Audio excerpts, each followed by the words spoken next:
It's July 6th, 2019.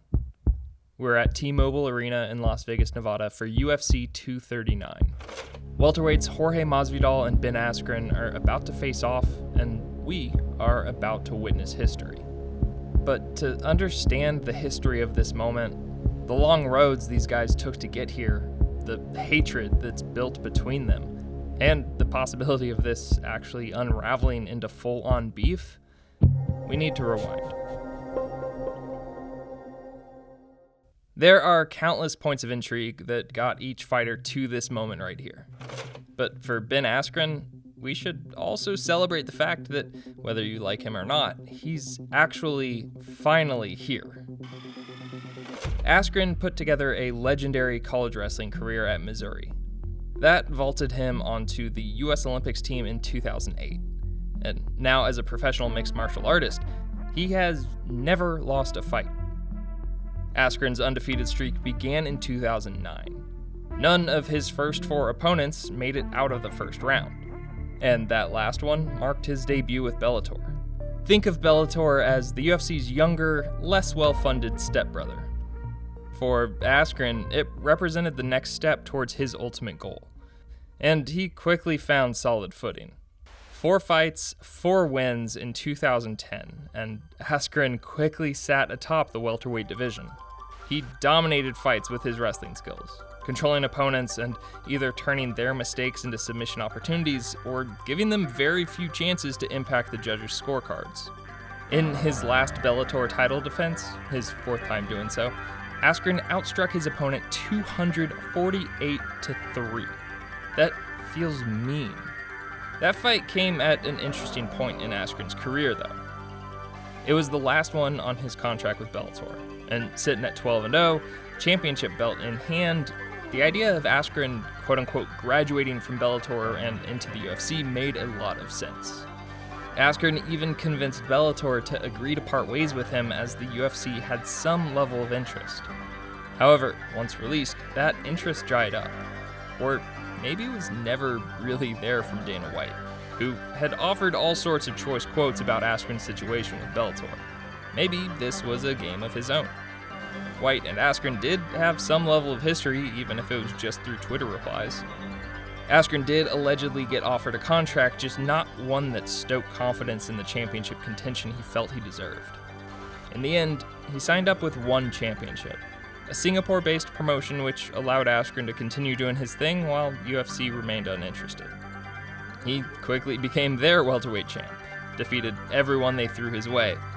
Did have his record slightly blemished with a no contest, but never lost that belt, never recorded an L. And after 8+ years in the sport, Askren had accomplished all he could.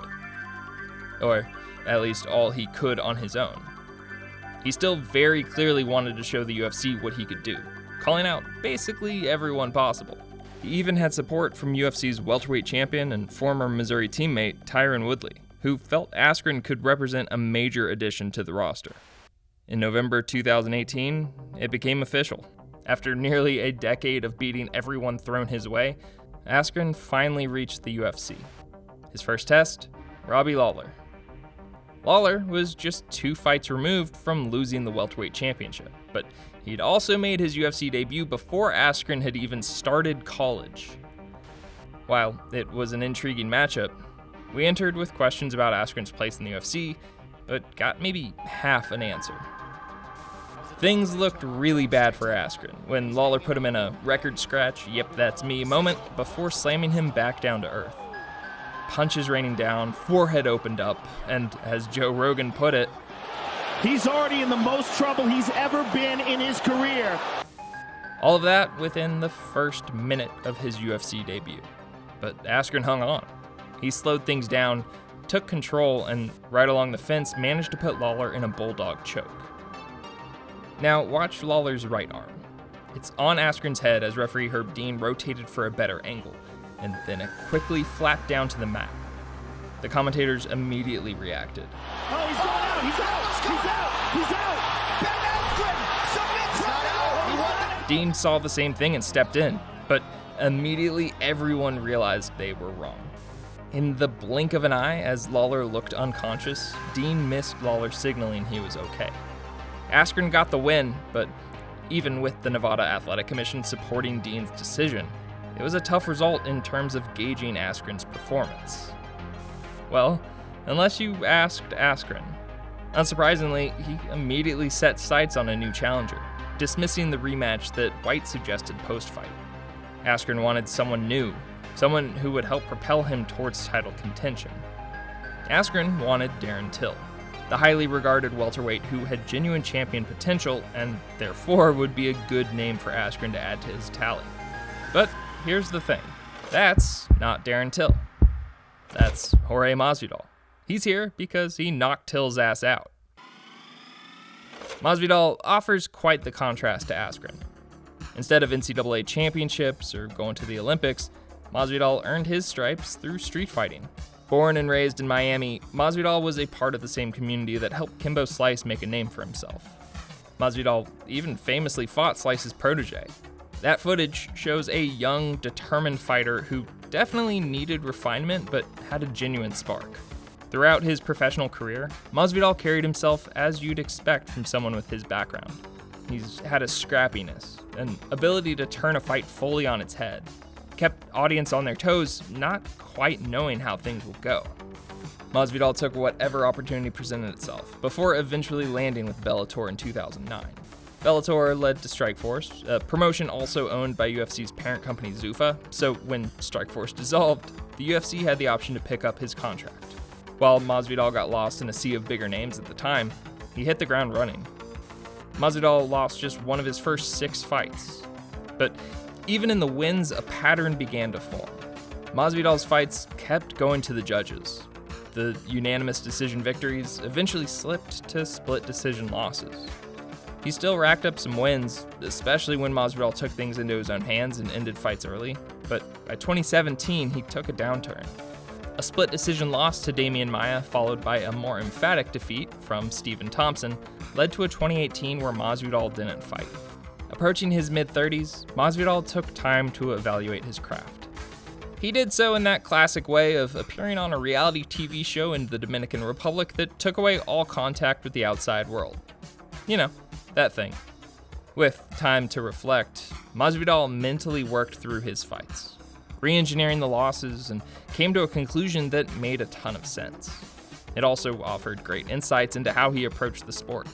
Pretty brutal and unique display of determination, but also a necessary one. Looking at Masvidal's run since he joined Strikeforce in 2011, only 4 fights had ended early for Masvidal, and each time he came out on top. Those 15 other fights all went the distance, and all 7 of his losses came by way of the judges. Simply, Masvidal figured his best chance to win was to not let anyone but him decide things. After 16 months of reflection outside the octagon, Masvidal's first opportunity to baptize a welterweight came from a showdown with Darren Till. For many people coming off a long layoff, Till wouldn't be the most desirable challenger. He'd only lost once as a pro, which came at the hands of the welterweight champ. The fight even took place in London, in front of a packed house supporting their fellow Englishman. And 10 seconds in, it looked like Masvidal might have another loss to re-engineer. Till maintained the upper hand for much of the first round, but as the fight wore on, Masvidal got more comfortable. He began landing solid shots more routinely, brushed off Till's responses, even offered a cheeky little kiss. But with 2 minutes left in the second round, Masvidal sent the message he'd been looking for. After an early scare, Masvidal got his timing down and shocked the London crowd. A crowd with one very familiar face. And now, that face is actually in the octagon with Masvidal. Knowing the road each guy took to get here, we can now appreciate their shared journey over the last 3 months. Spoiler, they hate each other. While Askren is an extremely accomplished wrestler, he might be just as strong of a self-promoter. He's called out plenty over the years, from GSP to more recently Till, but Askren also knows the importance of hedging his bets. This tweet looked like the beginning, but Askren quickly clarified that of all the people he'd called out, Masvidal was the most deserving. Askren didn't like the dude dating back to a 2009 training session. Masvidal did his best to not get sucked in, calling trash talk in general stupid and corny. That came before his fight with Till, which came before his post-fight altercation with fellow welterweight Leon Edwards, whose chirping led to Masvidal stepping away from an interview in order to give Edwards a 3-piece and a soda. Not one to let an opportunity pass him by, Askren took credit for that dust-up. Now, showing just how impressive Askren's trash talk was, Masvidal responded. Surely he chose these words carefully to make sure that this trash talk wasn't corny or stupid as he's felt in the past. He never actually said Askren's name either, just that he saw the Lawler fight and didn't agree with the result. This carried on for a while. Askren poked Masvidal while talking about the altercation with Edwards. Masvidal responded to say Askren should be careful so he doesn't suffer that same fate. Fairly playful to this point, albeit possibly out of character for Masvidal. But then Askren properly struck a nerve. He again spoke about their training session a decade earlier and portrayed his opponent as weak, someone Askren knew he could do whatever he wanted to. Granted, his final assessment might have been a touch short-sighted. Conveniently, Masvidal made a podcast appearance that week. He had the opportunity to colorfully respond to Askren's statements. He put it as simply as possible. Jorge Masvidal does not like Ben Askren. So much so that the man who spent 16 months reflecting only to come to the conclusion of taking things into his own hands had the hope of going the distance with Askren, specifically to make him suffer as much as possible. While they didn't headline the event, they stole the headlines leading up to July 6th. The back and forth never let up, which means depending how things go here tonight, this could be on the verge of beef territory, and we'd need to go make a whole different video. But before we get to it, we should understand what possibly could come next, because simply put, it feels like anything could happen. There is one result that would likely squash any potential lingering beef. Something brutally one-sided that leaves no questions, like a very quick knockout. Something in the realm of possibilities, since it's possible with every MMA fight. Leon Edwards, recipient of Masvidal's 3-piece combo, recorded the most recent 8 seconds or less KO back in 2015. The quickest ever, though, belongs to another welterweight, Duane Ludwig. No one has been able to even match the record he set in 2006 when he downed Jonathan Gillette almost before the clock had even come on screen. While something speedy could put things to bed between Askren and Masvidal, there's little reason to expect it. For one, Masvidal already said he wants to drag this thing out as long as he possibly can. On Askren's side of things, his style has been compared to a rug. He throws himself over his opponent and just controls things from the top. Sometimes that leads to them making a mistake which Askren can capitalize on, but often it leads to him just not letting his opponent do a goddamn thing. He's the sort of fighter Masvidal has struggled with in the past. A wrestler who can keep it from becoming a stand-up fight where Masvidal's been most successful. And Askren did actually pull off a knockout in the first minute of his final bout with one not too long ago. That's something Masvidal's also only done once in his career, but way back when he was fighting at an event just slightly less reputable than the UFC. On the flip side, both dudes are very hard to finish.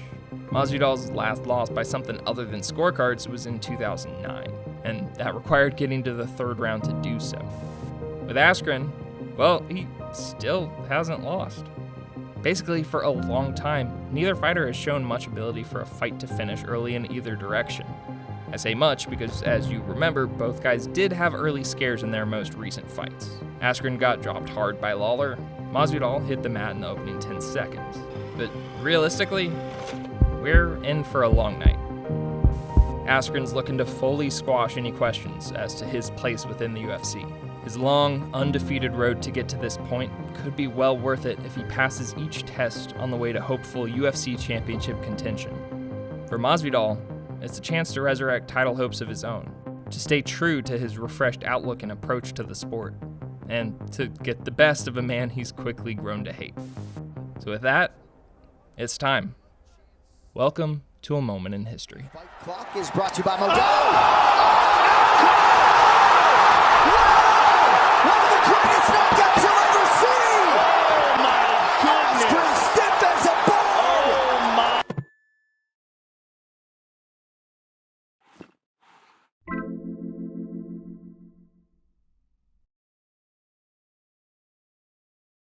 Thank you, as always, for watching, and also for being you.